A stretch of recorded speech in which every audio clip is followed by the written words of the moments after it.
So, if you have a disability, serious illness, or struggle with your mental health, it can be overwhelming to explain your situation to your bank or maybe to a utility company. The Vulnerability Registration Service has been set up to make things easier. More than 500,000 people have joined. You may not have even heard about this, so Dan Whitworth from Radio 4's Money Box is going to tell us more. It doesn't roll off the tongue, but it's the name of it.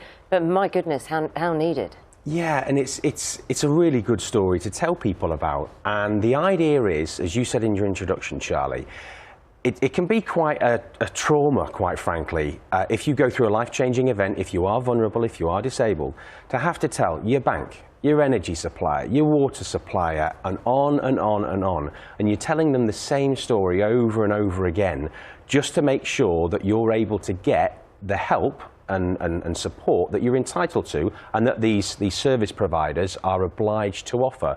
So it can be quite a big deal. The idea of this, and I've got a little document here, this is the Vulnerability Registration Service. It's about a 27-page document, and it talks people through the help that is out there that they might not know about. And that's the whole point of the VRS.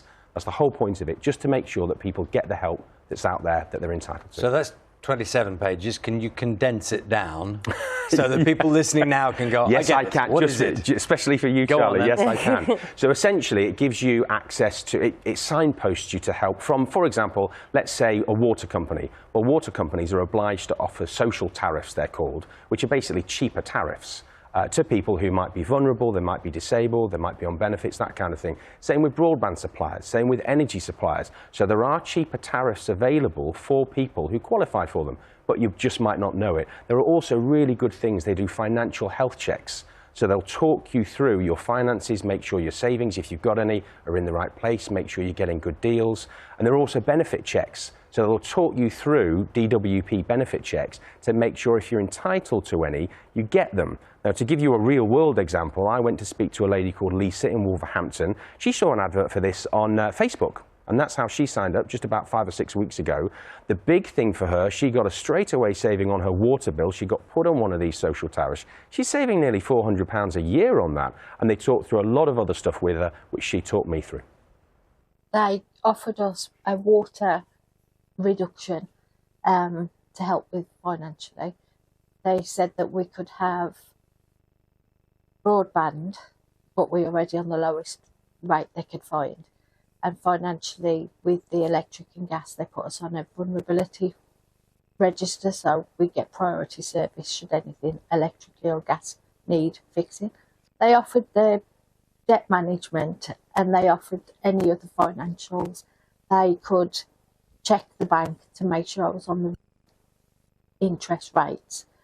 They did the debt management, but I didn't need it. They did the DWP checklist for me, like a banking health check, financial health check.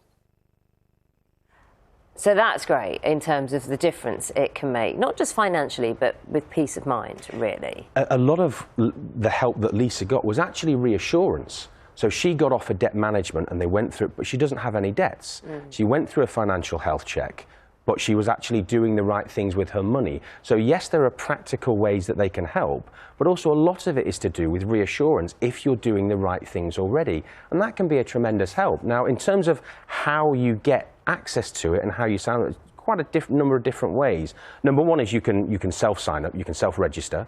So obviously if you come across it, you call them up and you can register, you get the call. Sometimes the VRS gets lots of data from local councils. So if local councils are working with vulnerable people and they say, right, would you like us to sign you up to the Vulnerability Registration Service, and they get their permission, of course, they go that way. And likewise, service providers. Sorry, Naga. No, it's the word data. I just kind of want some reassurance, really, because there's a lot of data held in one place. And all the time we're hearing about cyber attacks, etc., etc. So protections of that data, what is in place?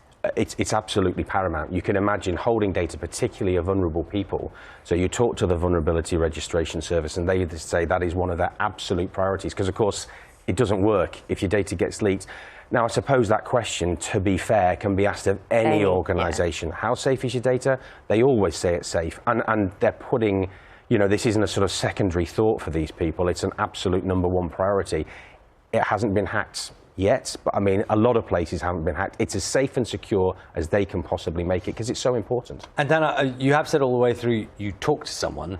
When you phone the number, there is a person. You know, you engage, do you? That is so interesting you mentioned that, Charlie, because when I was talking to Lisa, I said, so come on, talk me through how this worked, and was it all online and all the rest of it? She said, no, someone called her, they spent an hour on the phone, they went through this document, they went through all the checks, and you know what? The same person called her a week later to see how she was getting on with it all. You can really imagine that could make a huge difference, doesn't it? A massive difference, because again, you know, some people would say, well, why do you even need this? Because all these suppliers, all these service providers, they should be doing this. Yes, they should be. We know how that works in practice, and dealing with real people, that was a major benefit, certainly for Lisa. It's like having someone on your side in a way, isn't Very it? much so, in your corner, yeah, absolutely. Going to do more on this on Moneybox today. 12 o'clock, Radio 4 now. OK, Thank you very much. Thanks very much, Dan. Yes, just that reminder, Moneybox, Radio 4 just after midday. Also available, of course, on BBC Sounds.